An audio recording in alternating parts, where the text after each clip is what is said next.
સુરતના Vesu VIP road પર ફરી એકવાર નબીરાઓ બેફામ બન્યા છે। મંથન પટેલ અને ઋષિ પટેલ નામના યુવકોએ દારૂની પાર્ટી બાદ મહિન્દ્રા BE6 અને BMW કાર વચ્ચે રેસ લગાવી 120 થી વધુની ઝડપે દોડતી આ કારોએ સ્વિફ્ટ કારને અડફેટે લેતા ભયાનક અકસ્માત સર્જાયો હતો, જેમાં સ્વિફ્ટમાં સવાર મહિલાને ઈજા પહોંચી।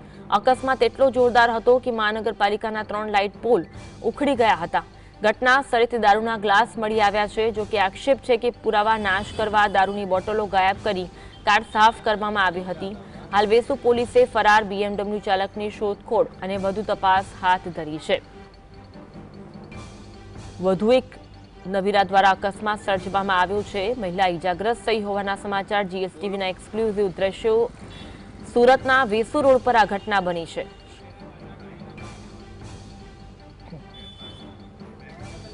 આજ અંગે વધુ વાત કરીશું। સંવાદદાતા સાહિસ અમારી સાથે લાઈવ જોડાયા છે। સાહિસ, વધુ એક અકસ્માત સર્જાયો સુરતના વેસુ વિસ્તારમાં, નબીરા બેફામ બન્યા અને બેફામ અકસ્માત સર્જ્યો। ઘટના અંગે માહિતી આપશો। બિલકુલ, મામલેતુજારના દીકરાઓ રોડ પર બેફામ રીતે ગાડીઓ હંકારતા હોય તેવા દ્રશ્યો સામે આવી રહ્યા છે અને અકસ્માત ખૂબ જ ભયંકર જોવા મળી રહ્યો છે। વેસુ વિસ્તારની અંદર અકસ્માતની ઘટના સામે આવી છે। જે રીતના અત્યારે દ્રશ્યો જોવા મળી રહ્યા છે, લક્ઝરિયસ કાર છે, તે કારના અત્યારે કચ્છરદાન જોવા મળી રહ્યું છે। આ BMW કાર ચાલક દ્વારા અને અન્ય એક લક્ઝરિયસ કાર દ્વારા રેસ લગાવવામાં આવી હતી। દારૂ પાર્ટી કર્યા બાદ રેસ લગાવ્યા બાદ અત્યારે અકસ્માત સર્જાયો હતો। મોડી રાત્રે વેસુ ફાયર સ્ટેશન નજીક અકસ્માતની ઘટના સામે આવી હતી।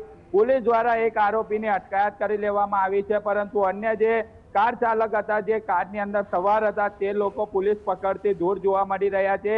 મંથન પટેલ કાર ચાલક હતો એવું સામે આવી રહ્યું છે, સાથે ઋષિ પટેલ પણ સાથે હતો। બંને કાર વચ્ચે રેસ ચાલતી હોવાનું સામે આવી રહ્યું હતું। BMW કાર ચાલકની પોલીસ પકડથી દૂર જોવા મળી રહ્યો છે અને ખાસ કરીને જે અત્યારે દ્રશ્યો જોવા મળી રહ્યા છે, ગાડીનો ચારે બાજુનો ભાગ કચ્છરદાન છે અને ખાસ કરીને જે આગળનો ભાગ હોય કે ટાયરનો ભાગ સંપૂર્ણપણે ડેમેજ જોવા મળી રહ્યો છે। એટલે એ દ્રશ્યો બતાવી રહ્યા છે કે 120ની સ્પીડથી વધારે જે સ્પીડ પર જે છે તે ગાડી ચલાવતો હોવાનું સામે આવી રહ્યું હતું। જે રીતના અકસ્માતની ઘટના સામે આવી છે, અન્વી પહેલા BMW ના દ્રશ્યો બતાવ્યા છે, હવે ત્યારબાદ જ્યાં સ્વિફ્ટ ગાડીની અંદર મહિલા સવાર હતી એને પાછળથી અકસ્માત સર્જ્યો હતો। અત્યારે માહિતી પ્રાપ્ત થઈ રહી છે કે મહિલાને સામાન્ય ઈજા પણ થઈ હોવાનું સામે આવી રહ્યું છે। 120થી વધુની સ્પીડે કાર હંકારી અકસ્માત સર્જ્યો છે। 2 જેટલી લક્ઝરિયસ કાર BE6 અને BMW ની એરબેગ ખુલી ગઈ છે। અકસ્માત એટલો ભયાનક હતો કે મનપાના 3 જેટલા લાઇટ પોલ પણ ઉખાડી દેવામાં આવ્યા છે તેવા દ્રશ્યો સ્થળ પરથી પણ સામે આવ્યા છે। પરંતુ જે અત્યારે અન્વી એ દ્રશ્યો બતાવી રહ્યા છે કે સુરત શહેરના રોડ પર નબીરાઓ કેટલા બેફામ બની રહ્યા છે। માલેતુજારના દીકરાઓ રોડ જાતે પોતાનો જાણી જે રસ્તા પર બેફામ રીતે કારો હંકારતા હોય તે દેખાઈ રહ્યું છે। જે ગાડી પરના અંદરના દ્રશ્યો ફરીથી બતાવવાનો પ્રયત્ન કરી રહ્યા છે કે અત્યારે BMW ગાડીનો એરબેગ ખુલી ચૂક્યા છે અને એરબેગ ખુલ્યા બાદ અત્યારે જે દ્રશ્યો જોવા મળી રહ્યા છે, અંદર જે મૂકવામાં આવેલી કેટલીક વસ્તુઓ પણ જોવા મળી રહી છે। જે અકસ્માત સર્જ્યો ત્યારબાદ અહીંથી કાર ચાલક ફરાર થયો હોવાનું પણ સામે આવી રહ્યું છે। પરંતુ અવારનવાર સુરત પોલીસ દ્વારા નાઇટ પેટ્રોલિંગ કરવામાં આવતી હોય છે, પરંતુ નાઇટ પેટ્રોલિંગ દરમિયાન પણ આવા અકસ્માત સર્જાતા હોય તો ખૂબ જ ગંભીર બાબત કહી શકાય। જે અકસ્માત જ બતાવી રહ્યો છે કે કેટલો ભયાનક હોઈ શકે છે। જે અત્યારે નંબર પ્લેટ જોવા મળી રહી છે GJ05JT1718, એટલે આ જે મોટા મોંઘી ઘાટ ગાડી અને લક્ઝરિયસ કાર છે અને તેના નંબર અત્યારે સામે આવી રહ્યો છે।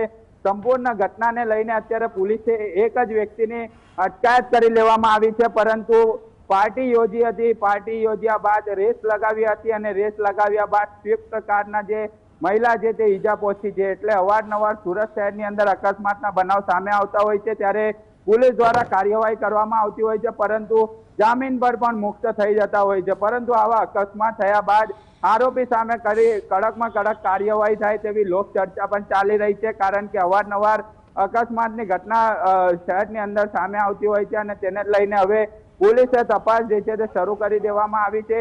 હાલ માહિતી મળી રહી છે કે અન્ય જે આરોપી છે તેને પણ પોલીસે અટકાયત કરવા માટે ટીમો રવાના થઈ ચૂકી છે, પરંતુ અવારનવાર જે વાયપેડી હોલ આવેલો છે ત્યાં કેટલાક પાર્ટી ચાલી રહી હતી અને પાર્ટી દરમિયાન ત્યાંથી રેસ લાગી હતી અને રેસ દરમિયાન આ અકસ્માતનો બનાવ જે છે તે સામે આવ્યો છે. પરંતુ આ આટલી મોટી ગંભીર બેદરકારી નબીરાઓની જોવા મળતી હોય ત્યારે સ્થાનિક પોલીસના પેટ્રોલિંગ પર અને સવાલો ઉભા થતા હોય કે જે વાયપેડી મેરેજ હોલ છે ત્યાંથી રેસ લગાવી હતી, અકસ્માત બતાવી રહ્યો છે 150 થી વધુની સ્પીડ પર આ ગાડી ચલાવી રહ્યા હતા.